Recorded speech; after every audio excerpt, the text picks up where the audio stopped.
Hey everybody, welcome to the Fantasy Football Fallout. This is for Week 15 defense and special teams. If you're new to the show, I quickly look at who was projected to score well, who did score well, how does that relate to your fantasy football and daily fantasy football runs as we close out the season. I also give away my top 5 waiver wire selections and my Kicked in the Nuts award. Somebody got me in the nuts, or I should say, I guess a position group got me in the nuts. I'm sure they got a ton of you out there, so we'll talk about that as well. But with no further ado, let's move into the projected top 10 lists for the scoring defenses this week. This past week, I should say, week 14. It was the Vikings, Panthers, Colts, Steelers, Browns, Falcons. The Falcons, I was surprised to see them projected in the top 10. The Dallas Cowboys, Green Bay Packers, New York Jets, and New Orleans Saints. Spoiler alert, the Saints did not make the top 10. Let's just move over to who actually did score well. The ones in white were the ones ESPN got correct. The Pittsburgh Steelers, LA Rams, Minnesota Vikings, Atlanta Falcons, Denver Broncos, Baltimore Ravens, the Browns, the Titans, the Colts, and the Chiefs.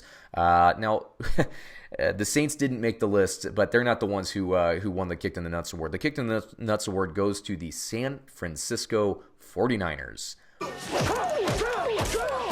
Wow. Look, now I thought the Saints would score. Okay, I thought this was going to be a game kind of in the low to mid 20s, like a 26-22, 24-23 type game. Regardless, right? I thought this was going to be a close game, and I did like San Francisco coming into it, but I thought San Francisco would do enough to score. But let me say this: I've never seen a quarterback get rid of the ball as fast. Like, I know Drew Brees gets rid of the ball fast. He was on another level. The ball was, as soon as he got his hands on the laces, it was out. It was incredible, especially in the first half. It was insane. And San Francisco just didn't have an answer for it. And, that's unfortunately for the rest of the league. I know it's a copycat league, but that's not something really you can replicate, how fast the ball came out there. Seriously, I've never seen anything like that. It was, I'm sure the stats are out there. If they're not out there yet, they will be. I want an average release time for Drew Brees. It was insane. It was sick. But, the 49ers, they finished well into the negative points. They've been so good all season long.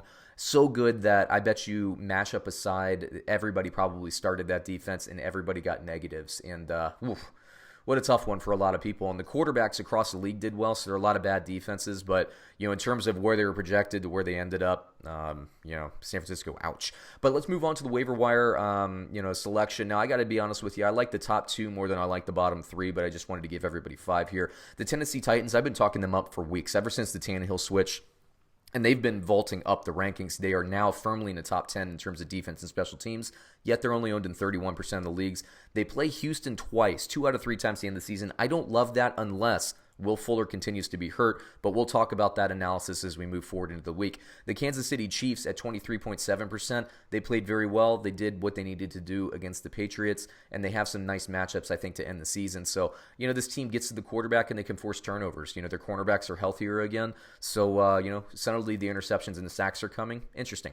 The Indianapolis Colts, they need their defense to show up. They did not show up against Tampa, but you know what? Tampa Bay has a really good scoring offense. I wasn't surprised to see them give up 35 points. I think they'll kind of wrap that up towards the end of the year. The Seattle Seahawks at 34.6%. They can get to the quarterback. They didn't play so well on Sunday Night Football. I'm not going to overreact to that. They're okay, but not great. But, at this stage of the season, you're not going to get great off the waiver wire. And then the Denver Broncos, I've been talking them. Yeah, they've made this list. They've been on and off. This defense is getting better. I think they're going to be a great defense in 2020. I thought they were going to be a great defense this year, but they just had injuries and they had an offense that just couldn't support them. Frankly, I thought the offense would be better and be able to maintain ball control a little bit more, and they weren't able to. So that, combined with the lack of depth thanks to the injuries, made Denver a bad defense in the first quarter of the season. But they've gotten better. They've gotten very, very good, and they've been playing well. It's not a fluke what they've been doing to teams recently. So check them out, especially if you're in a keeper league. But there you go. There's my down and dirty, my quick NFL Week 15, Fantasy Football Week 15. Fantasy Football Fallout for defense and special teams. Once again, everybody, please comment. Let me know what defense got you. I know there was a lot of poor performance from defenses. I'm sure a lot of you got snake bitten and kicked in the balls. So please let me know about that. Check out our other positions. We do quarterback, running back, wide receiver, and tight ends. We don't do kickers because kickers are boring and nobody cares about them anyway, so it's not worth the time. A comment, like, subscribe, and check us out on another video. Thanks.